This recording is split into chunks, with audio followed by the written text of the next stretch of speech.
নমস্কার বন্ধুরা, আশা করি সবাই ভালো আছেন। অনেক দিন বাদে আপনাদের সাথে একটি রান্নার ভিডিও শেয়ার করছি। আজকে আমি কাতলা মাছের তেল ঝাল রেসিপি আপনাদের সাথে শেয়ার করব একটু অন্যরকমভাবে। তার জন্য কাতলা মাছগুলো ভাজা নিয়ে নিয়েছি, আর বড় বড় টুকরো করে আলুগুলোও ভাজা করে নিলাম। আর মশলার জন্য নিয়ে নিয়েছি কাঁচা লঙ্কা, টমেটো, আদা, রসুন আর সামান্য একটু পেঁয়াজ পেস্ট করে নিয়েছি এখানে। আর ফোড়নের জন্য নিয়ে নিয়েছি দুটো বড় তেজপাতা, দুটো শুকনো লঙ্কা, সামান্য একটু কালো জিরে আর এলাচ, লবঙ্গ আর দারচিনি, এগুলো ফোড়নের ইউজ করবো।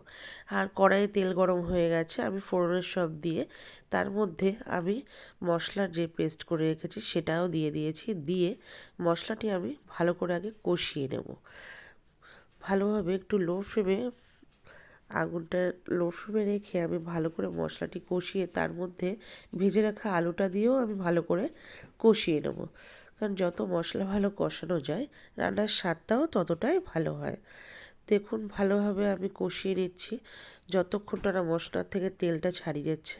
এখানে আমি একটু উষ্ণ গরম জল করে নিচ্ছি। গরম জলটা দিলে রান্নার স্বাদটাও ভালো হয়।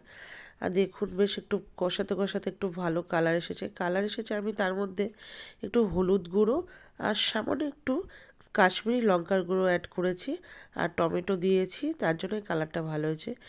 মশলা কষানোর পরে দিয়ে দিয়েছি গরম জলটা দিয়ে আমি ঢাকাটা দিয়ে দেবো একটু, ঝোলটি একটু গরম হয়ে যেন। তারপরে মাছ দিয়ে দিয়েছি। মাছগুলো দিয়ে দেখুন আমার কাতলা মাছের ঝোল রান্না কমপ্লিট হয়ে গেছে। তার মধ্যে আমি দুটো কাঁচা লঙ্কা, একটু টমেটো কুচি আর ধনেপাতা কুচি দিয়ে দিয়েছি লাস্টে। দেখুন আমার কাতলা মাছের তেল ঝাল রেসিপি দুটো থালাতে আমি পেয়েছি। তো দেখে বলুন সবাই কেমন লাগলো। খুবই সিম্পল রান্না, খেতেও খুব সুন্দর হয়েছে। তো সবাই দেখে বলুন। ভিডিওটি ভালো লাগলে অবশ্যই লাইক, কমেন্ট, শেয়ার করবেন। ধন্যবাদ।